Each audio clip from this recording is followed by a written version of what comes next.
I shamelessly pursued Matthew Crawford for 4 years. He grew weary of my persistence. With pressure from him, my family anxiously sent me abroad. He said, "Whatever it takes, make sure she stops clinging to me. Otherwise, don't blame me for being ruthless." Drugs, hypnosis, electroshock therapy. These methods were indeed effective. I forgot the feeling of loving him. Even my impression of him became blurry and unclear. He finally relented and allowed me to return home. I actively avoided places where he might appear, because my mom told me that I couldn't afford to offend that incredibly handsome man. When I saw him kissing my sister, I secretly took out my phone to snap a photo. His eyes were fierce and cold. I shrank into the corner, stammering, "I'm sorry, I just thought you two looked good together, like a perfect match." For some reason, the man who usually never showed his emotions had eyes that trembled violently. Ding! webnovel reminds you to click the subscribe button in the bottom right corner to read the complete novel. Ever since I returned from abroad, I've felt like my brain isn't working properly. I spend most of my day sleeping. I think I might be ill. Mom tries to comfort me, saying there's no need to worry. "You've always been a little sleepyhead, not disciplined like your sister. It's all right, everyone's constitution is different. If you're tired, just sleep." I pour myself a large cup of black coffee, hoping to perk myself up. But it has no effect. I rub my temples, feeling frustrated, when suddenly there's a knock at the door. The butler announces, "Miss Lewis has returned with Mr. Crawford." My parents' eyes immediately light up with joy. Dad rushes out to greet them. Mom is about to follow, but suddenly remembers something. She looks at me apologetically. "Olivia, you." I nod understandingly. I know, Mr. Crawford doesn't like me. Sister's engagement is important. I'll go upstairs, I need to catch up on sleep anyway. Mom gives me an appreciative look as I yawn. I've only taken a few steps when I suddenly remember I've forgotten my coffee cup. I want to try another cup later. As I turn back, I inadvertently meet a cold, piercing gaze. Almost instinctively, I forget about the coffee cup and bolt upstairs. As if running late would be the death of me. Only when I'm in my room, with the door locked, and a table pushed against it for good measure, does my heart finally stop racing. I can't explain why, but whenever I see Matthew Crawford, I'm overcome with a strong emotion. Fear. Mom says it's because Matthew is a natural-born leader, and anyone would feel intimidated around him. Especially a little pushover like you. Mom tells me not to appear in front of Mr. Crawford. Mr. Crawford, he doesn't like people who seem cute but are actually dim-witted.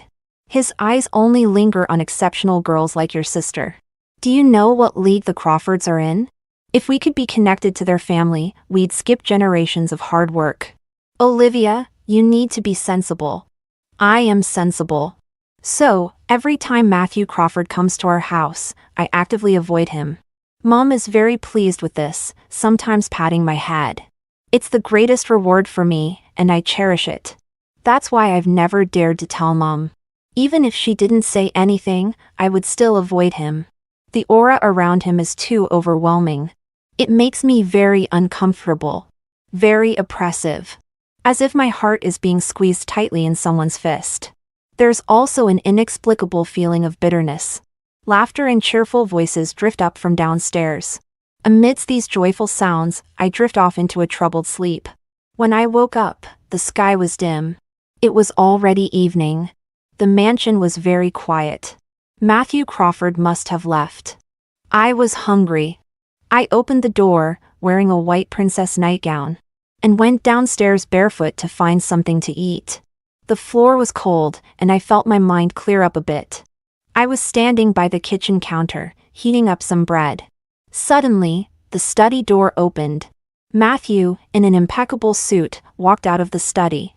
In the warm yellow light, his features looked even more chiseled, his figure tall and straight. His face was like a sculpture. He looked like a descending god of life and death.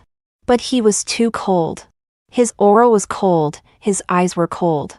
Even the lead gray cufflinks on his suit gave off a cold light.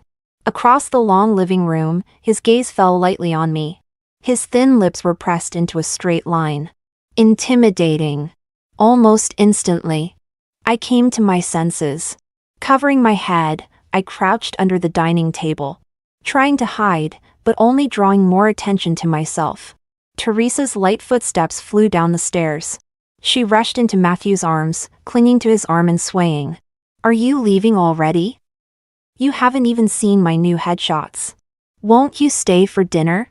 Teresa's demeanor was usually aloof, but now she revealed a girlish coquettishness, her voice sweet and melodious. Like a beautiful bird, with glossy feathers and a dulcet voice. Matthew didn't speak. He coldly looked towards me, shivering under the table. Teresa's smile faded. She bit her lip and said, "If you're busy, we can look another time. Come on, I'll see you out." Matthew stood still. The pressure emanating from him was so heavy, as if he hadn't heard Teresa at all. Teresa opened her mouth but didn't dare to speak. After a long while, he spoke, his voice deep. "All right, I'll stay for dinner." Expressions of surprise flashed across Teresa's face. Matthew's lips curled slightly. "What are you afraid of?" "She's forgotten everything, hasn't she?" Matthew strode to the dining table with his long legs and crouched down. His suit trousers outlined his muscular leg lines. "Olivia, do you still recognize me?" I timidly raised my eyes, then lowered them again, not daring to meet his gaze. I nodded slowly. But suddenly, it felt like needles were pricking the tips of my fingers and toes. Like a stress response, I cried out, tightly closing my eyes, shaking my head desperately. "I don't know you. Don't hit me. I don't know you." The atmosphere at the dinner table was strange. Mom and Dad were desperately trying to liven things up. But Matthew just ate quietly, his demeanor aristocratic. He showed no intention of speaking, which made Mom and Dad's enthusiasm seem awkward. My sister sat with a dark expression, not saying a word. I didn't dare to reach for any food, only taking small bites of my mashed potatoes. When we finally made it through the meal, Mom and Dad seemed to breathe a sigh of relief. As Matthew was about to leave, I suddenly remembered something and called out to him. "Mr. Crawford, wait a moment." Everyone turned to look at me in surprise, including Matthew. His brow furrowed slightly, clearly impatient. "Just a second, please?" I held up my fingers to show how brief I'd be. I ran upstairs and quickly came back down with a metal box in my hands. All eyes were on me as I opened the lid and asked, "Mr. Crawford, is this yours?" On top were several ID photos. Some were passport-sized, others larger. It was clear they weren't obtained through official channels, as some had embossed stamps and others had dried glue on the back. They'd clearly been removed from various documents. The photos showed a younger Matthew. Though his features were already quite striking, there was still a hint of youthfulness in his eyes. Besides the photos, there were various odds and ends. Sweet wrappers, cigarette packets, used-up pen refills, crumpled exam papers, and so on. Matthew fixed me with a piercing gaze. I bit my lip before daring to continue. "I found it in a corner of my wardrobe. I don't know who put it there, but I recognized your photos, so I thought it must be yours." Matthew's eyes flickered slightly, seeming to study me. I felt myself shrinking under his gaze, my shoulders drooping. He spoke, "It's not mine. Throw it away." "Oh, all right," I said, tossing it into a nearby bin before turning to go upstairs. Suddenly, Matthew's eyes took on a dangerous glint. "Olivia, you did that on purpose, didn't you?" he called after me. Confused, I asked, "What?" He seemed to see right through me, his gaze mocking as he gave a derisive laugh. "Nothing. Nice performance. Don't bother next time. I'm not interested in watching." With that, he turned and left. Mom shut the door. Teresa had been holding back all evening and finally broke down crying at the table. Dad, heartbroken but furious, slapped me across the face. Caught off guard, I stumbled and fell to the floor. My head hit the corner of the table. It throbbed with pain. Mom put her arms around Teresa's shoulders and said to me, "Olivia, don't blame your father for being harsh. Tonight, you've really disappointed us. Have you forgotten everything I've told you? Why did you go downstairs? Why did you talk to him? Are you that desperate? Blood trickled from the wound on my forehead into my eye. My vision blurred red. Covering the bleeding cut, I tried to explain. I'm sorry, I thought he'd left. I didn't mean to. Teresa suddenly grabbed my collar, screaming hysterically. Running downstairs dressed like that, deliberately prancing around barefoot in front of him. Trying to get his attention with that silly box. Olivia, who are you trying to seduce? Do you know who Matthew is? Do you know who you are? How dare you set your sights on him? Do you realize that because of your indecent behavior tonight, I might lose him? Can't you live without a man? You'd even try to seduce your own sister's boyfriend. With that, Teresa stormed towards the door. Mom quickly grabbed her arm. Teresa, where are you going at this hour? Teresa glared at me hatefully. It's either her or me in this house. I'm leaving. Soon, we heard the car engine start in the garage. Mom sighed deeply. Dad slammed the door in anger. I spoke up quietly. Should I stay somewhere else tonight? Mom hesitated for a moment. Where would you go? I'll stay at a hotel. I'm used to it from living abroad. Back then, when I couldn't bear the inhumane treatment, I'd escape from the hospital whenever I could. I'd stay at the cheapest motels, hiding from the painful treatments they'd arranged for me. But Teresa would always find me quickly and bring me back. Mom was silent for a while, then nodded. You were indeed in the wrong tonight. Go stay somewhere else. When your sister calms down, I'll bring you back home. In the hotel room.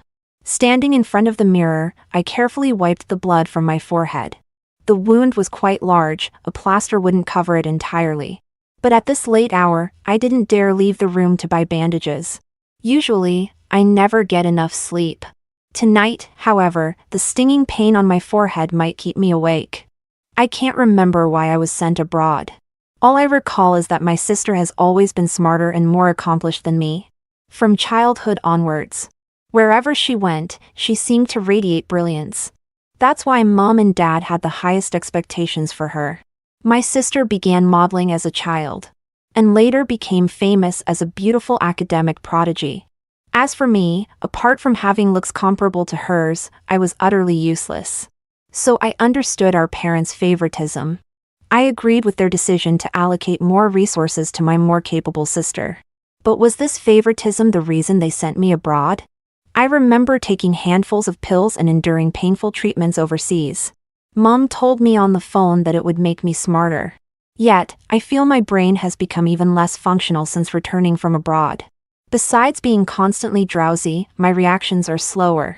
Did they bring me back because the treatment failed? Do they dislike me even more now that I'm more foolish? During the day, I wandered the streets. At night, as soon as it got dark, I returned to the hotel to sleep. I had been staying at the hotel for a week, but Mom still hadn't told me to come home. I was out of money. I sent Mom a message. I discovered she had blocked me. At noon, while I was sitting in a daze in the hotel lobby, I saw a striking couple standing at the entrance to the indoor garden in the distance. The man stood tall, his back to me, and I could only see his broad, straight shoulders. The woman had curves in all the right places, wearing an elegant long dress, smiling up at the man with her small face. But I could only see half of her profile. I shook my head, trying to see more clearly. But I had been having headaches these past few days, and everything looked as if it was behind a layer of fog. It actually made the scene before me more atmospheric. I took out my phone and captured this beautiful moment. However, I had forgotten to turn off the flash, and the shutter sound was at its loudest. They quickly noticed me. The man's jawline seemed very tense. His gaze towards me was quite unfriendly. I saw the two of them start walking towards me, and I became so flustered I couldn't sit still. Until Matthew and Teresa stood before me, looking down. Olivia, what are you doing here? Matthew's voice was still cold. I looked at Teresa, too scared to speak. Matthew extended his long hand. Give me your phone. I nervously handed my phone to him. How strange, he knew my password. Even I didn't know what my 6-digit password meant. I thought of everyone in my family's birthdays, but it wasn't any of those. Matthew pulled up that photo, his eyes dangerously narrowing. Why were you taking secret photos? Olivia, what are you planning to do to Teresa? Are you trying to hurt her again? I shook my head desperately, almost in tears. No, I'm not. I swear. I know my sister is more accomplished than me. I'm so ordinary, so I've never thought about competing with her for anything. But Mom said I once appeared in full dress at my sister's new drama release conference. Some reporters said that while my sister and I look similar, our auras are completely different. My sister is elegant and serene, while I'm quirky and pure. They said I have a wider range as an actress. So the leading role my sister had secured suddenly became uncertain. In the end, I didn't get the part either. But my sister lost her chance to become a top-tier actress. So my sister hates me, hates that I deliberately stole everyone's attention. That I can't stand to see her succeed. No matter how I explain, no one believes me. That day, I wasn't trying to steal my sister's spotlight, I just wanted to witness her success. I spent all my pocket money to rent an expensive gown, just so I wouldn't embarrass my sister. I never thought it would end up overshadowing her. I really didn't mean to. But no one believes me. During that time when everyone was against me, my family members took turns expressing their disappointment in me. It was so suffocating. Like a nightmare. I never want to experience that again. Please believe me, I didn't. I helplessly grabbed Matthew's sleeve, pleading. He frowned and said, Olivia, are you still pretending? You haven't really lost your memory, have you? I don't know if I've lost my memory or not, please believe me. There's something wrong with my memory.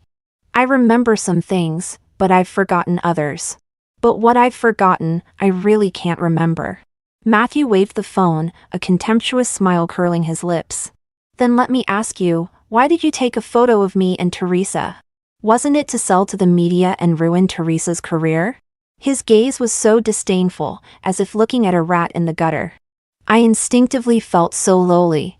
As if I had really done something shameful. I started crying, looking down at my toes. I'm sorry, I just thought you two looked good together, like a perfect match.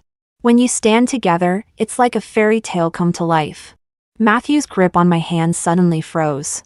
What did you say? His cold eyes seemed to tremble violently. That evening, with nowhere else to go, I decided to sneak back home. If Teresa had forgiven me, perhaps I could return? Surely Mom was just too busy and had forgotten she had another daughter out in the cold? I stood outside the mansion, dazzled by the colorful lights in the garden. Inside, the house was ablaze with light and laughter. Mom was placing a tiara on Teresa's head.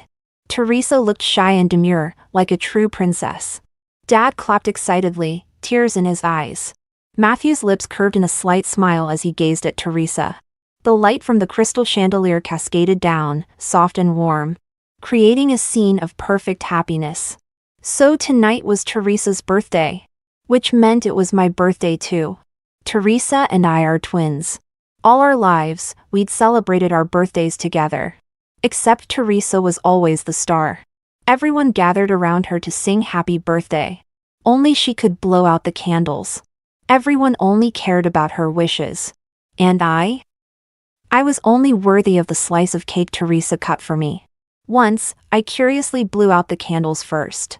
Teresa cried, heartbroken.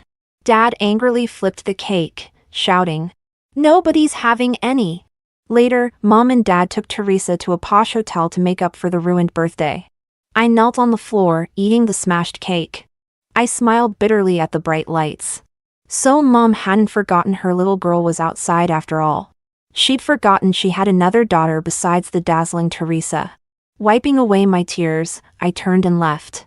With no money for a hotel, I was forced to sleep on a bench at the bus station.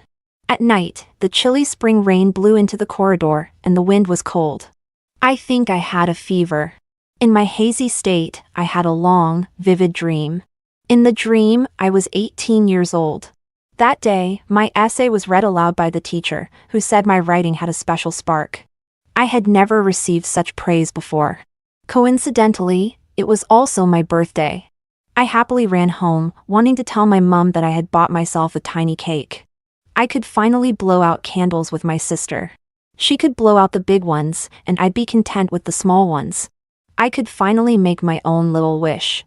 I excitedly burst through the door, only to find the house empty.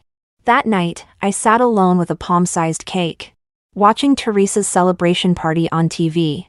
It turned out that Teresa's new drama had wrapped up filming, and Mom and Dad had gone with her to London.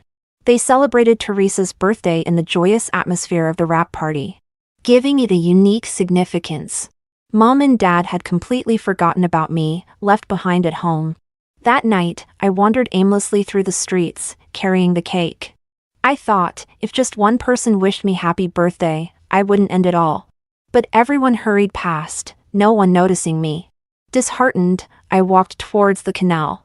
That's where I met Matthew. His tall figure was standing on the railing. The wind billowed his white shirt, making him look unsteady. "Hey, do you want to die too? Wait until you've had some cake with me, then we can die together, okay?" I called out to him with a smile. Matthew turned to look at me, his face expressionless. After what seemed like ages, he jumped down from the railing. This was the first time I'd ever had a birthday that was truly my own. I treated it with great solemnity. I made a wish solemnly. I blew out the candles solemnly. I cut the cake solemnly and gave Matthew a piece. Matthew had brought lots of beer, and I got drunk. In my drunken state, I laughed and cried, pulling him towards the canal. We have to time it right to jump in the canal. If we wait too long, the early morning joggers will come, and we won't be able to die. Matthew suddenly raised an eyebrow and smiled. He grabbed hold of my delirious self and said, "I suddenly don't feel like dying today. Let's postpone it. I'll take you home first." That night, I rambled incoherently as he carried me on his back. When he set me down at my front door, he said softly, "Happy birthday, little madwoman." Later, I learned his name was Matthew Crawford, the only son of the Crawford family in Westminster. That night had been the anniversary of his mother's death. But his father had brought home an illegitimate son about the same age as Matthew. Unable to bear the betrayal, he had wanted to punish his father by taking his own life. His brow was always furrowed with worry. He didn't like to talk. He had no friends. He was always alone. When I saw him, I was reminded of myself. When I saw his furrowed brow, my heart ached for no apparent reason. Seeing him gave me an inexplicable sense of security. I wanted to talk to him, to be close to him. So I always followed behind him. I was fearless, loudly proclaiming my love. I wanted him to feel my passionate affection. I wanted him to know that someone in this world loved him unconditionally. But he was always cold, keeping his distance from me. I thought he was just being reserved. After careful consideration, I decided I should be even more passionate, even braver. Surely one day I would melt his heart. Until I saw Matthew sitting in the front row at my sister's new drama launch event. Teresa shyly introduced him to the cameras. "This is my boyfriend Matthew Crawford. He loves me very much." In that moment, I was completely stunned. I felt like I had been acting in a ridiculous TV drama. No one had invited me, but I had volunteered to play the role of a complete fool. My mind went blank, and I lost the ability to think. The launch event was still ongoing, but I picked up my skirt and ran out. I interrupted Teresa's interview. The cameras turned towards me. They said I looked like a runaway princess, noble yet wronged. Compared to the meticulously styled Teresa on stage. They said I had a natural vitality about me. That silhouette was uploaded online. Many people said they loved my unsullied eyes, tagging various directors to cast me as the lead. Soon, people recognized that Teresa and I looked 70% alike. Someone leaked that we were sisters born to the same mother. They said the lead role in Teresa's new drama would suit me better. In an online poll started by fans, I won over Teresa with 80% of the votes. I had never competed with my sister for anything before. But seeing the online poll results, I suddenly had an illusion. Was I really not that bad? Could I, for once, fight for something for myself? Just this once. That day, I went to find Matthew. I asked him if he could like me if I were the one playing the lead role. Matthew laughed mockingly. No wonder Teresa says that ever since you were little, you've always wanted to snatch everything she had. Don't you know that becoming an excellent actress has been your sister's lifelong dream? Olivia, your selfishness is disgusting. Each of his words was like a knife stabbing into my heart. I was so hurt, I didn't even realize he had said. It was me who had snatched things from Teresa. I looked at him in disbelief. If you think I'm disgusting, then what about that night when we cried and laughed together? When you carried me home on your back? The mockery in Matthew's eyes intensified. Did you think I would have given you a second glance if you weren't Teresa's sister? I was just afraid you'd do something stupid and affect Teresa's career. Olivia, you didn't actually think I liked you, did you? But I didn't believe his words. I trusted my own judgment. When he was with me, Matthew's usually tense demeanor would relax. He would curl his lips slightly, he would smile and respond to me. So I thought, even if he didn't like me, he certainly didn't dislike me. My requirements were so low. As long as he didn't dislike me, it was enough to make me overjoyed. So I became even more reckless in my affection for him. When someone talked behind his back, saying he was fake, I scratched their face without mercy. When it was his turn for cleaning duty, I never let him lift a finger, because I couldn't bear to see him do menial tasks. I remembered his mother's birthday and death anniversary, and his own birthday even more clearly than he did. The used-up pen refills, the discarded candy wrappers, the empty cigarette boxes. Even the test papers he carelessly threw in the bin, I treasured them all, collecting them carefully. I even humbly told him, "It's okay if you treat me as a substitute for my sister, just don't push me away." Later, Matthew couldn't stand it anymore. He scolded me. "Olivia, don't you have any self-respect?" I smiled and said, "You don't understand. You don't understand a person who has never felt love before. If there's someone who can make her give all her love unconditionally, it's also the belief that supports her to keep living." Later, Matthew declared that he didn't want to see me anymore. "Whatever it takes, make her stop pestering me. Otherwise, don't blame me for being ruthless. I've heard there's a hypnosis technique abroad that can make people selectively forget certain things. Send Olivia there." I was sent abroad by my parents. But what awaited me wasn't just hypnosis. There were also various inhumane methods that drove me to the brink of collapse. The masked attending physician said as he pushed the fluorescent green liquid into my vein, "I'm reshaping your mental world. Completely scrambling it, then reshuffling. You'll thank me for this." In a haze, I heard someone in a rage. "Why hasn't her fever broken yet? What are you lot good for?" Someone stammered nervously. "Mr. Crawford, Miss Lewis has developed a strong drug resistance. She must have used a large amount of medication before. So ordinary fever reducers are simply ineffective. Why would she use so much medication?" "She wasn't ill." It sounded like Matthew's voice. Only, it was trembling slightly. Very different from his usual cold, deep tone. The person paused for a moment before saying, "Miss Lewis's blood shows significant drug residues, including antibiotics and psychotropic medications." "Psychotropic?" Matthew asked in disbelief. "Olivia doesn't have any mental illness, why would she be taking psychotropic drugs? Since she returned to the country, she's been listless and uninterested in everything. Is it because of these drugs?" The doctor pondered. "It's likely related. Most psychotropic drugs have sedative effects. While providing mental stability, they also slow the patient's reactions and dull their thinking." "But Mr. Crawford." "What?" "Besides the drugs, it seems Miss Lewis has also suffered severe physical trauma." "Physical trauma?" The doctor gently pulled open my collar. "Mr. Crawford, look, Miss Lewis's wounds don't appear to be ordinary injuries. May I unbutton her clothes to examine her thoroughly?" Meeting Matthew's icy gaze, the doctor seemed to sense danger and quickly changed his tune. Mr. Crawford, perhaps you should examine her yourself." "Get out," Matthew said. The door closed, and the room fell silent. After who knows how long, Matthew took a deep breath. He reached out and unbuttoned my shirt, one button at a time. As more and more scars were exposed before his eyes, his hands shook more and more violently. In the end, he could barely grasp a single button. The air was cool, and my skin involuntarily broke out in goosebumps. I couldn't help but curl up, moaning in pain. It felt like I was back in those countless dark, damp nights that seemed endless. Suddenly, a tear fell on my chest. Scalding, intense. It was the warmth I had longed for.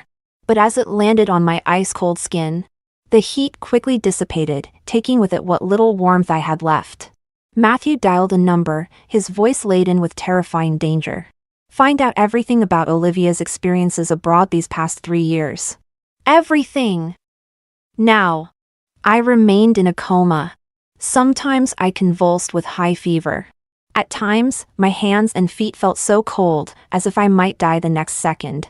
In my sleep, I relived the loneliness and helplessness of the past 25 years. I think I finally understood why Mom and Dad didn't love me. Because of the twin pregnancy, Mom was left with indelible stretch marks on her belly. This became her lifelong regret. After the same 10 months of pregnancy, my sister brought endless glory to our parents from the moment she was born. Because Teresa started modeling for children's clothing adverts at a young age, Dad, whose business had never taken off, found a new opportunity. Because Teresa excelled in her studies, Mom became a respected figure in the Parent-Teacher Association.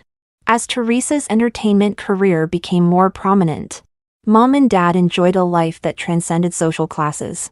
Because Teresa had the prospect of marrying into the Crawford family, Mom and Dad's dream of entering high society was about to come true.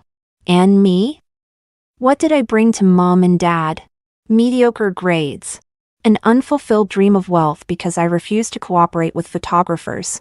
A contentment with ordinariness and lack of ambition for the future. The one time I desperately tried to compete, I nearly ruined Teresa's career and marriage prospects. I suppose I really wasn't worthy of their affection. And my obsessive pursuit of and love for Matthew? It was, in fact, just a final struggle for self-preservation. I thought he could save me. But alas, he disdained me. Matthew kept vigil by my bedside every day. He personally wiped my face. Each day, he spoke to me at length, attempting to rouse me from my slumber. My parents never came to visit. My sister, however, came a few times. She said, "Matthew, there's no need for you to sacrifice your life for Olivia. Your time is precious, billed by the minute. I've found the best care home for Olivia. You should return to the company." Matthew quietly continued wiping my hands with a cloth. Teresa spoke again. "Matthew, my mom says the first Sunday of next month is an auspicious day, suitable for all occasions. Could you ask your father if we could get engaged that day? The engagement process is quite complicated, and I need to choose a dress and have a makeup trial in advance." Matthew tucked the blanket around me. Teresa's voice softened as she took Matthew's hand. Her voice choked with emotion. "Matthew, I know you're so concerned about Olivia because of me. Our whole family is grateful to you. But we have our own lives, and everyone has their own fate. Perhaps this is Olivia's destiny." By the end, Teresa was wiping away tears. She looked utterly heartbroken. Matthew finally looked up at her and spoke softly. "Teresa, didn't you say that your parents have always favored Olivia since childhood? Emotionally neglecting you. So you've always had to be accommodating and swallow your grievances alone? You said that even though Olivia took everything from you, you still love her dearly? Then why, when you two had a falling out? Was it Olivia who was thrown out of the house and left to wander the streets? Why haven't your parents visited Olivia even once during her long illness? Why, while Olivia lies here between life and death, do you appear radiant every day, laughing joyfully in front of the cameras? Teresa, I'm starting to find you rather puzzling." In my hazy state, I laughed silently. How clever Matthew is. Even if he didn't like or believe what I said before.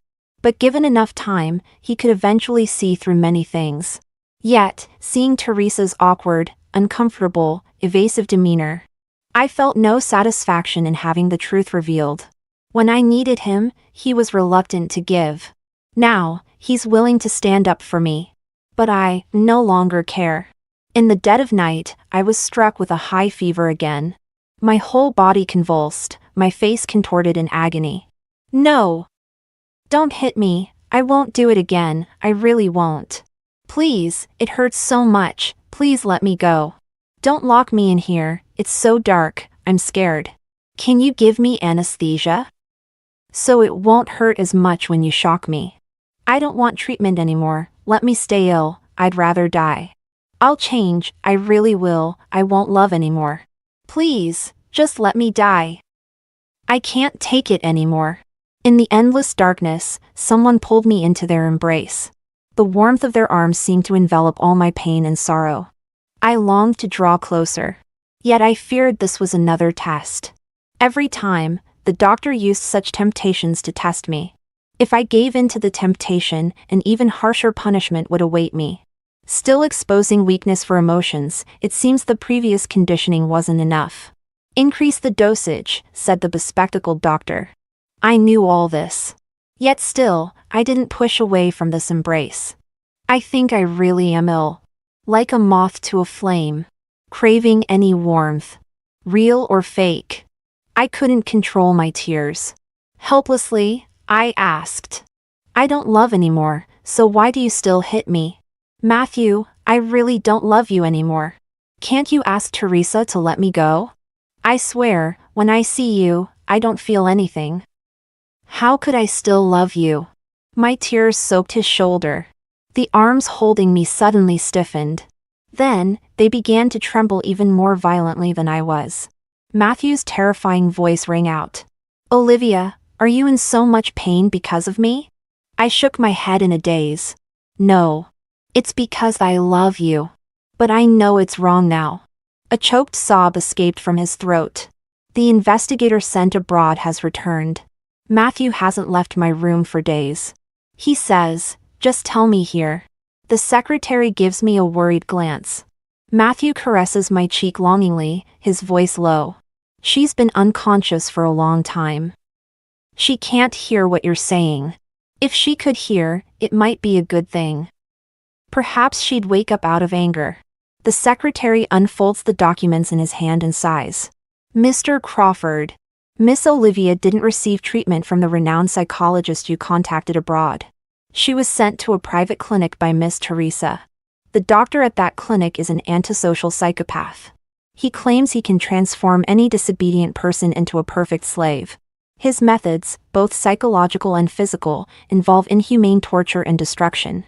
He completely disrupts the patient's inner world and then attempts to reassemble it. Many people have been driven mad by his torture. Miss Olivia, her current mental state is actually on the brink of collapse.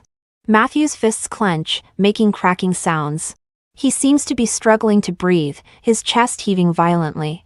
After a long while, he finally manages to find his voice with difficulty. Did the Lewis family know about this? How could Teresa allow her sister to endure such torment? The secretary opens his mouth but doesn't dare to speak. Matthew's cold gaze intensifies. Speak. The secretary produces another set of documents. According to my investigation, the private clinic was chosen by Miss Teresa after extensive inquiries.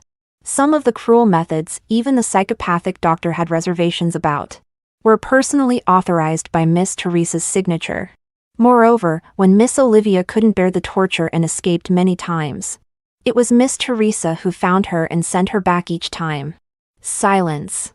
A long, heavy silence. Everyone remains quiet. The light from the chandelier cascades down, chaotic photons dancing in the air. A tear rolls down from the corner of my eye. It turns out that just remembering those 3 years fills me with such fear. Helpless and desperate. As if reliving a hell on earth. The secretary hands a notebook to Matthew. It seems Miss Olivia realized her thoughts were becoming increasingly chaotic. And her memory was deteriorating, so she wrote a diary to help her remember. However, towards the end, she forgot about the diary itself. Matthew takes the diary with trembling hands. He reads it word by word. As he reaches the later entries, the usually stoic Mr. Crawford collapses onto my blanket, weeping inconsolably. September 18th, 2021. Today, I've forgotten several times whether I've eaten or not. I can't remember why I was brought here. My memory is getting worse and worse. Moreover, this situation is worsening every day. I secretly found a notebook and started writing down everything that happens each day. From now on, I'll read it every morning when I wake up. This way, I won't forget. September 20th, 2021. Today, my attending physician showed me a photo of Matthew and asked me who he was. In the photo, Matthew was wearing an impeccable suit. Looking noble and handsome, his every gesture captivating. I shyly said, "Matthew, the man I've been in love with for 4 years." That day, the attending physician used the most severe punishment on me. Whenever I looked at Matthew with even a hint of emotion in my eyes, sharp electric currents coursed through my entire body. I was in agony, my face contorted. Yet I couldn't control my longing for Matthew. The attending physician said to make me forget him. I found it laughable. He's Matthew Crawford. How could I possibly forget him? December 24th, 2021. Today, the attending physician brought Matthew's photo again and asked me who he was. I was a bit dazed. I said he was Matthew. At night, I secretly read my diary hidden under the covers. I remembered that feeling of being in love with him. Thank goodness I kept a diary. Otherwise, I might have really forgotten that feeling of my heart racing and my face blushing. May 3rd, 2022. Today, the doctor showed me a photo of Matthew kissing my sister. I shrank back in fear. Because every time I see his photo, I suffer unbearable pain. Now, he's like a menacing beast to me. Terrifying. The attending physician shook his head. You still have an emotional reaction.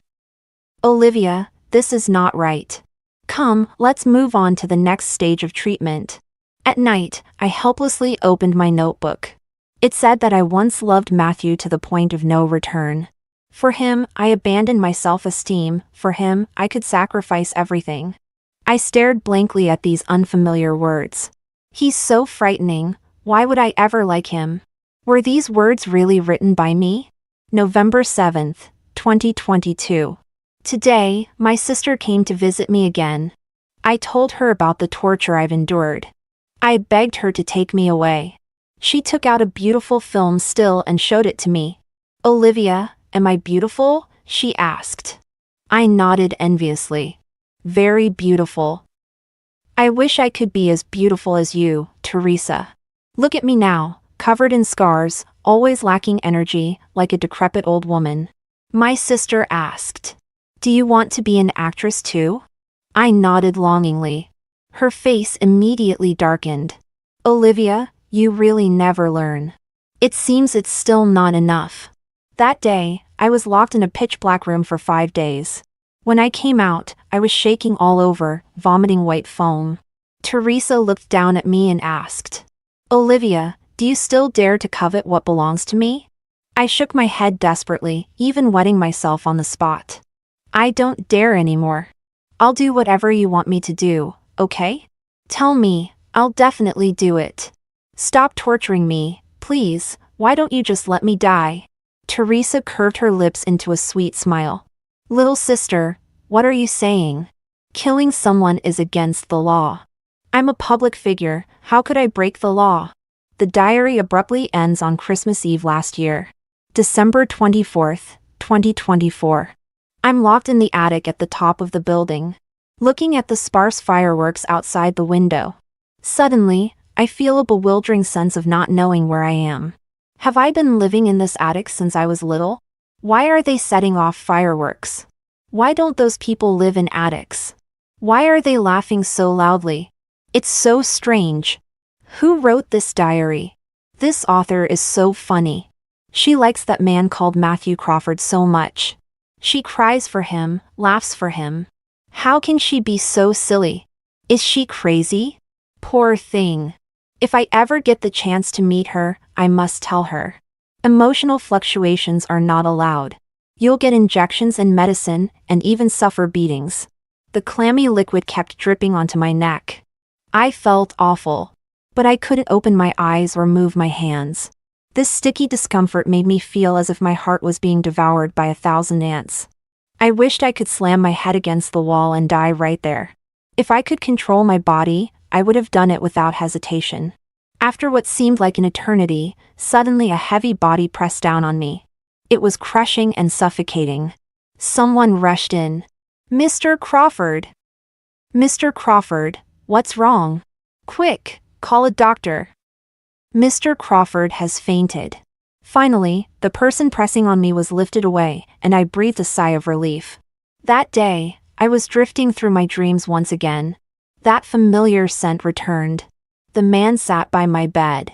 He seemed to have been drinking. There was a faint aroma of alcohol as he spoke. He was more talkative than usual. "Olivia, you must hate me, don't you? When you loved me, I deliberately avoided you. When you were in pain, I remained uninvolved. I've always acted as if I despised you. I said I hated you clinging to me. I said I didn't like you. You said you knew I didn't like you, but it would be enough if I didn't hate you. When you said those words with tears in your eyes, my heart ached just as much as yours. But, Olivia, you were wrong. I like you. I've liked you since the first night we met. That night, by the river, your will to live seemed even weaker than mine.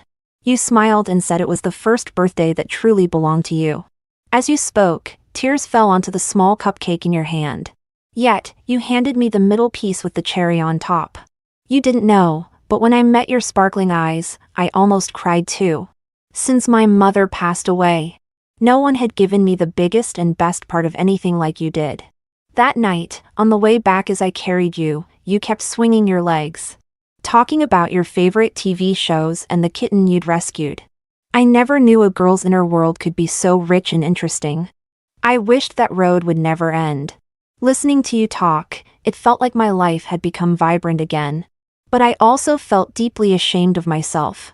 Because I had just accepted Teresa's confession, and then I fell for her sister.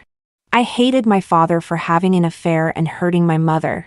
But unknowingly, I was doing something that would hurt Teresa. So after that night, I kept telling myself not to let desire control me. That's why I deliberately distanced myself from you, disliking your presence more and more. Because you had a natural charm that I found increasingly hard to resist, that I wanted to absorb. In the end, to maintain my facade of righteousness, I made the decision I regret most in my life: to send you abroad. As he finished speaking, Matthew's voice became hoarse with pain. He held my hand to his lips and kissed it. "Olivia, today I'm getting engaged to Teresa. But don't worry, I've never liked her. I just saw her as the perfect image. Being with her, I was actually thinking more about the Crawford family's business empire. Using her like this makes me despicable. But it doesn't absolve her of her crimes. Today, I will take away everything she values, leaving her in ruins forever." That evening, Matthew didn't return. I overheard the nurses gossiping outside my room. They said Matthew had played a long video at the engagement party. It was all about Teresa. Teresa's academic fraud was exposed, shattering her image as a top scholar. She had apparently slept with anyone to get roles, completely ruining her reputation for purity. The video focused on how Teresa, out of jealousy for her twin sister, had sent her to an unlicensed mental hospital abroad, torturing her for 3 years. The guests were shocked. Teresa, in her elegant dress, was forced face down onto the floor. She could only watch helplessly as the video was live-streamed to more and more people. She cried uncontrollably. Later that night, videos of my mother's repeated visits to male escorts were leaked. Evidence of my father's tax evasion was submitted to authorities. The Lewis family crumbled overnight. Early the next morning, my parents, who had never visited since I fell ill, came to see me with an elaborate cake. They wept as they apologized to Matthew for their mistakes, begging him to spare the Lewis family for my sake. They wanted to throw me a grand belated birthday party to make up for 25 years of neglect. However, Matthew looked at the massive 3-tiered cake and sneered. "Olivia is allergic to mangoes." As her parents, didn't you know that? Mom and Dad looked embarrassed. Matthew had them thrown out. "Get out. Go to prison and face the consequences." In your next life, don't become parents and ruin children's lives. A few days later, Teresa couldn't bear the shock. She took her own life by jumping into the river. It was said that Matthew deliberately delayed the recovery process. Teresa's body was only allowed to be retrieved after it had swollen beyond recognition. Life seemed to have returned to a state of tranquility. No one came to disturb my deep slumber. Matthew completely abandoned his work at the company, spending his days watching over me. But I still hadn't awakened. Matthew broke down and asked, "Aren't all the indicators normal now? Why won't Olivia wake up?" The doctor sighed helplessly. "Miss Olivia's will to live is too weak. It's as if she doesn't want to wake up herself." It was on a beautiful autumn morning that I left. The autumn breeze was gentle, and all things seemed lazy. I stretched in the sky, relieved that my soul was finally free. This life had been too full of suffering. In my next life, I was allowed to choose the family I would be born into. I observed from above for a long time. Finally, I chose a pair of unfortunate parents. They were poor and down on their luck. But they loved their child dearly. They cared about their child's feelings, worried about their child's shoe size. And during thunderstorms, they would instinctively hold their sleeping child close. They were so gentle, so kind. But their child had died young. They were devastated, losing the will to live. "I'll go to them," I said. However, just as I was running towards my new home, I realized Matthew was chasing after me. Damn, did he really take his own life for me?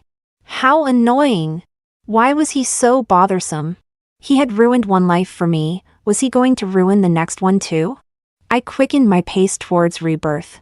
The Creator hurriedly called out to me, "You can have one more wish granted. What do you want? Money?